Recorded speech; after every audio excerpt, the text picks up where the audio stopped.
This is the story of renovating my great-grandparents' 1880 stone house, which was originally built as a machinery shop that consisted of one large open room.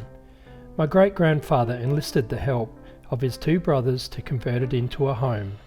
Now I'm converting it into a fully appointed Victorian mansion, which I have dubbed Rose Villa, in loving memory of my Grammy, Ellen Verner, and my grandma, Dorina Smythe, because of their love for the garden. So, just like this rose from my grandma's garden, press subscribe and follow me on my journey to create a beautiful Victorian mansion.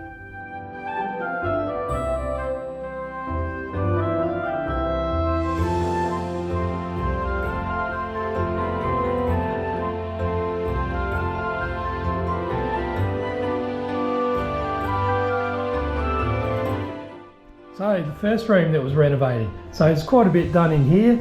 It filled the cracks in these two outer walls. The inner walls I put plasterboard on, flushed all that up, put the cornice on. I did the plaster mouldings and the rose, got that nice light fitting and put that up there. And the biggest thing in this room was making this arch. So that was a window, and I made the arch out of MDF and put that up in there, made the chamfered corners on there, and that's a walk-in robe in there. This bedroom used to be my great-grandparents' bedroom, and now it's mine. So first job was to pull up the lino. So this lino looks good, but it had a lot of spots that was worn through, so it had to go. And underneath there was newspaper from 1975, so fairly old, but not as old as I thought. And I was just taking some photos of the white ant damage there. My great-grandmother did have it treated, and the rest of the house was clear of white ants, so that was great. So I ripped the frame out, and I had to have removed the bricks and stone from the bottom because it's a walk-through to the robe. And I made up the MDF arch, and that slipped straight into place.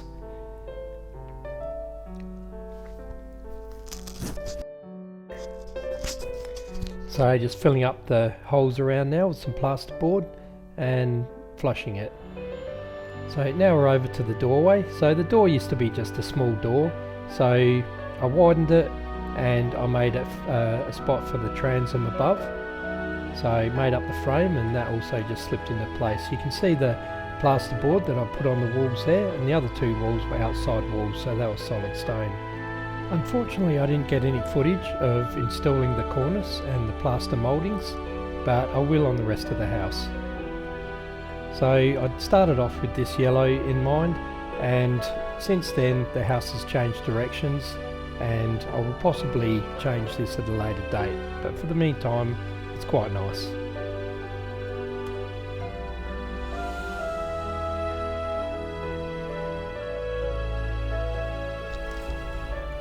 So next on the job list was this outback dunny, and look how beautiful it is. Look at that rustic door. It just came up a treat. So we did quite a bit of work on this to get it looking like this, and it's a usable toilet, and everyone loves using it when they come around for a bonfire.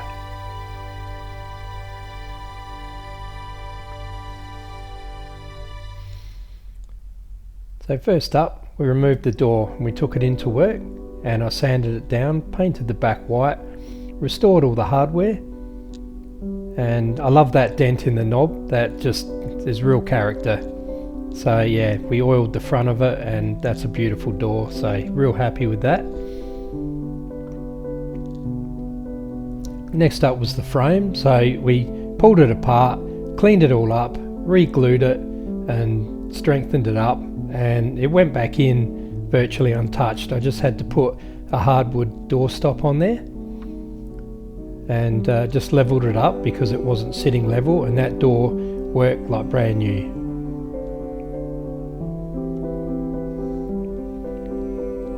We also bricked up the top, and I've got to add a layer of stone around there too.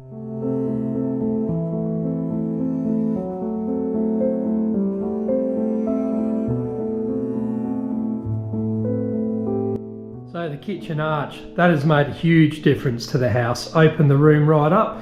So I cut the wall out there. There was a doorway that came over here. That was filled in to make the pantry bigger, and then we've just opened up that whole area.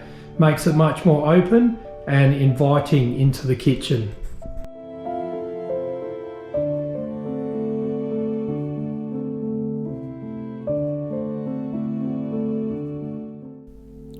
So I should just mention at this point that this wall is not a load bearing wall, and actually none of the internal walls are load bearing walls.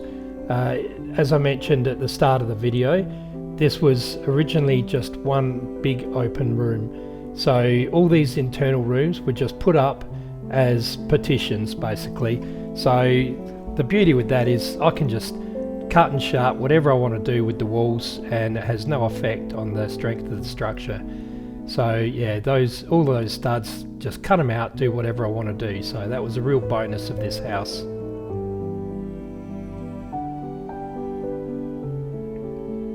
You can already tell how it's opening up that kitchen, and from the first shot, the before shot that you just saw, it was quite boxy and you know, a tiny little door into this room, and it was very closed in.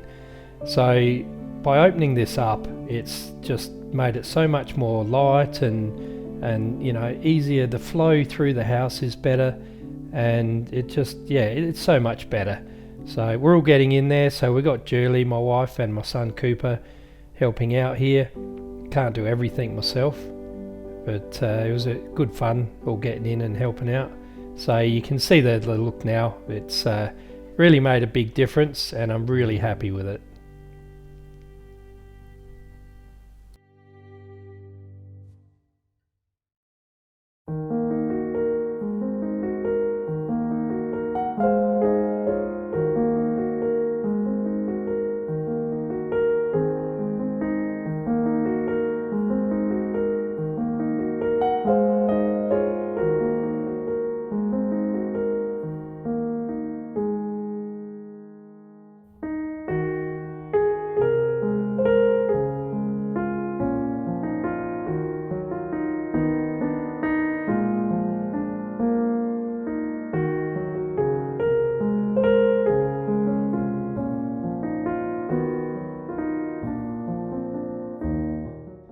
So the pantry door here, that was another enjoyable job.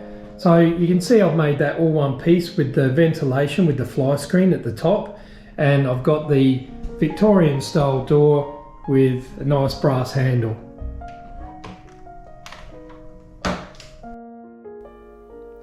So the same thing as the arch, I just marked out where I wanted to cut it. Now this isn't a standard door, this is a slightly smaller, just to maximise the shelving space. So just cut out the studs and the noggins, and it was ready to take the new door. So really easy job to do. The Recipro saw just gets in there and removes everything really easy, and yeah, it was ready to take the new frame. Just make sure I made the frame the right size, and bam, it went straight in. Now those Aves and the rosette blocks aren't the ones that I ended up keeping, so that was my first idea, but then we changed it and went for the more Victorian style. So I'm just working on the door here. So I'm making all of the doors in the house, and this door, being that it was narrower than the rest of them, it's got just 2 panels in it. So I'm just cutting the beading and putting the beading around it, and the doors are all made out of hoop pine, and they're made out of short pieces of hoop pine. Because I'm painting it, it doesn't matter if it's made out of small pieces, so that's all good. And here I'm just putting up my fancy cornice. Now it's a similar one to the one in the main bedroom, but it's just a smaller gauge. So put that up in there just because I wanted to. You don't really look at it when you go in there. You're more looking for food, but hey, it looks good. So a little bit of plasterboard, and that was that job done.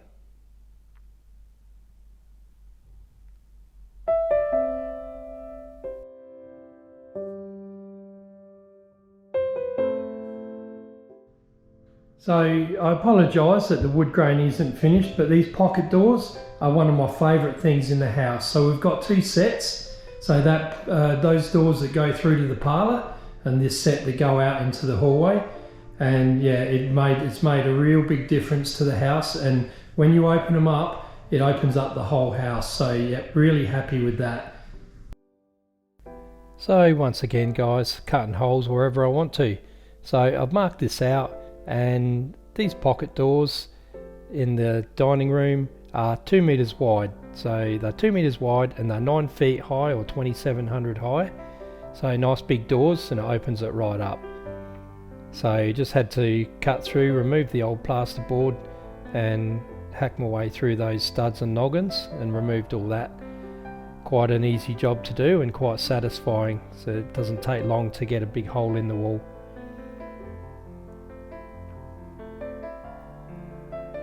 Sorry about the movement of the camera. I had a head cam on, and it was the only footage I had to show you me cutting that hole in the wall. So this is me making up the pocket doors. So you can see that they're actually the same design as the rest of the doors, only they have that extra bit of paneling up the top. So they will all be beaded out, but at the moment I haven't done the beading because I worked out that I want to wood grain them before I put the beading on and paint everything and then just assemble it. So just getting the plasterboard up. So I've put a stud wall inside the dining room from the original wall, so I've got basically a double wall there to give me the cavity. So I could have done it a different way. I could have removed that whole wall and then put the studs on their edge to allow for the gap, but I wanted a stronger wall.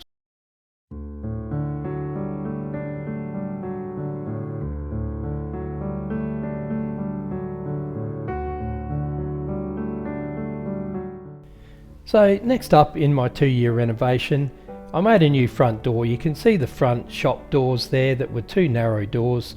So I made up a frame that would take a full-sized standard door. So it was 2040 high by 820 wide, and I had a side light either side, so that's going to fit in with the style of the house that I wanted to do.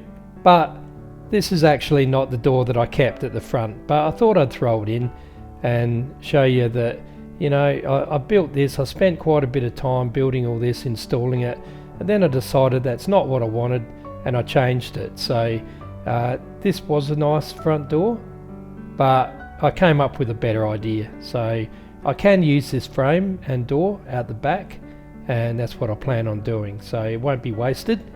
Just the effort of putting it in here was a bit of a waste of time, but it wasn't, because when it's a work in progress, you're always thinking and adjusting things as you go. So just put a old style lock on this one. We had a knob on the back that I'd never got around to gluing on, because it was a separate knob to the actual lock. It needed to be glued onto the lock, and it kept falling off every time someone shut the door, so we were glad to get rid of that. So anyway, we got here some LED light projects that I did for that front entrance. So number 4 for the door, and then I also did the transom and started on the side lights. So yeah, this was quite a nice little project of building this number 4. I like the colours. It looked very heritage, I thought, and you can see it's got the glass in that, or actually I haven't shown you yet, but coming up you'll see the glass that where I got that glass from. It's all inside the house. So, and this is the transom piece. So yeah, really happy with that design. I love the rose for Rose Villa.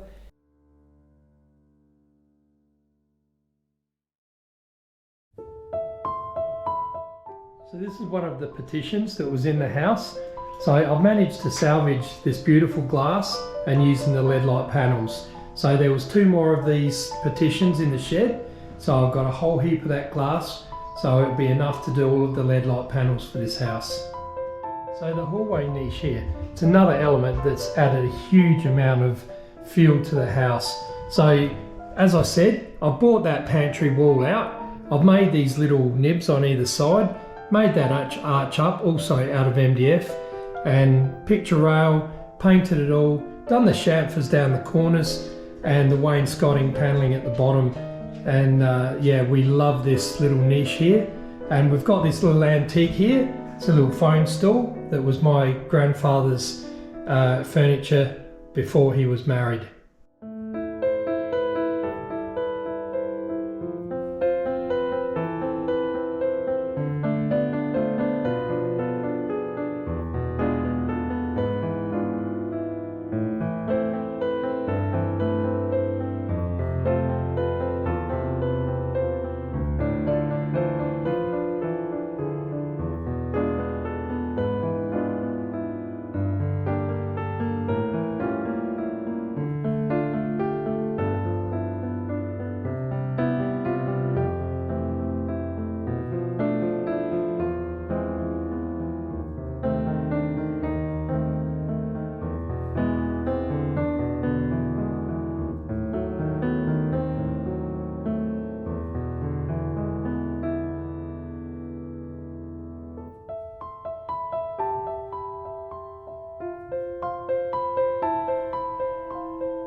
down the hallway here speaks for itself.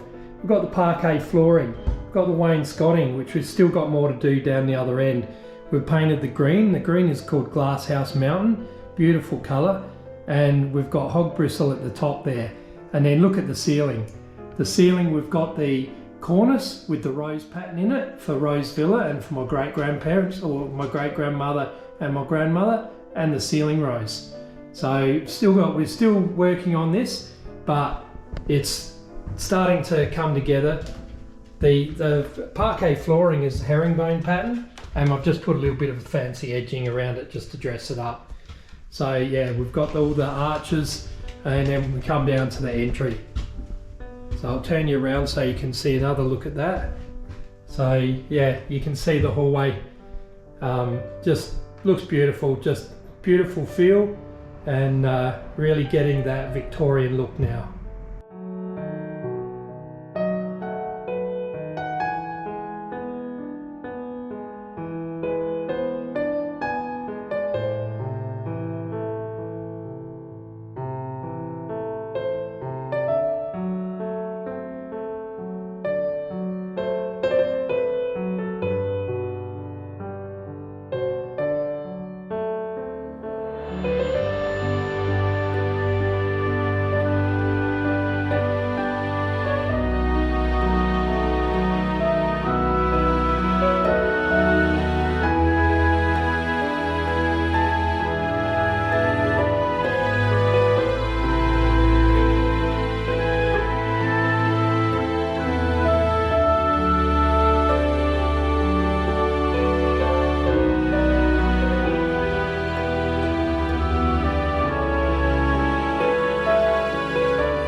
So just a shot from the parlour here. So you can see where that carpet line is. That's where the wall used to be.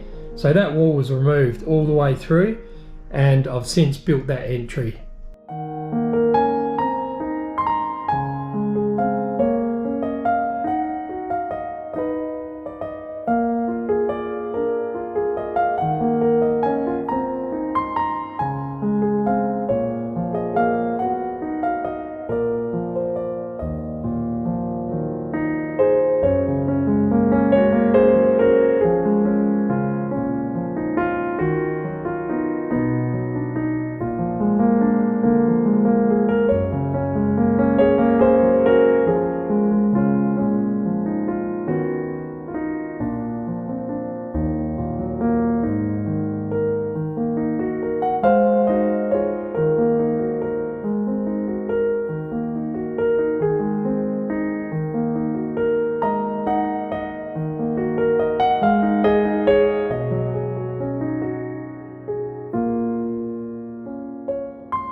So there was quite a bit of work to get this oven in here. So I had to remove the fireplace that was there. It's like a two-way oil heater for the dining room and in here into the kitchen. So we removed that. We had to brick up the hole that was behind it, and we had to raise the mantle because the mantle was quite a bit lower and you would hit your head on it when you were cooking, so that had to go up. So we'll fit a exhaust fan up in there, up a bit higher than the level of the mantle, just so you can't see it, and we'll fit some LED lights in there to give us plenty of light. So yeah, that's a work in progress, and we'll get back onto that shortly.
entry.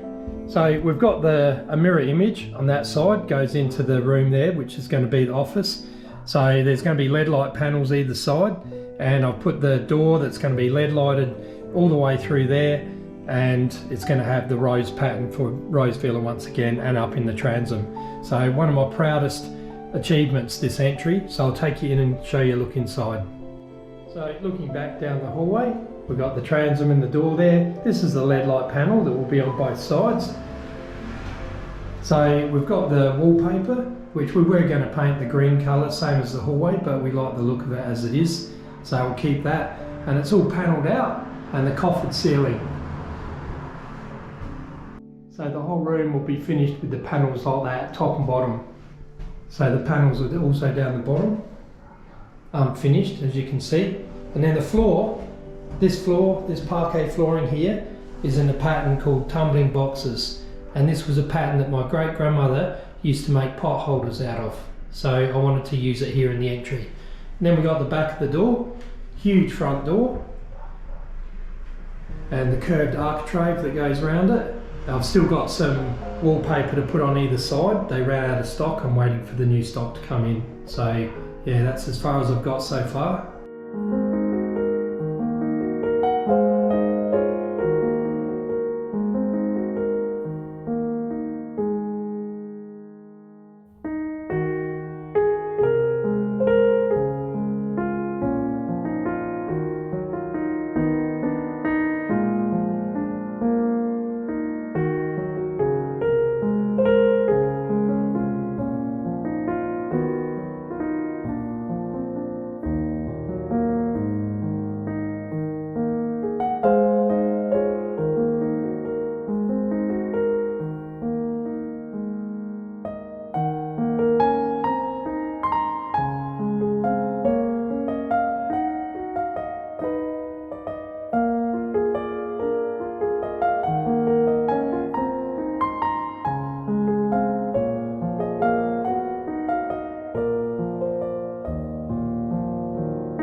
standing inside the parlour here, and we've got the entry to the parlour here, so the fretwork goes across here.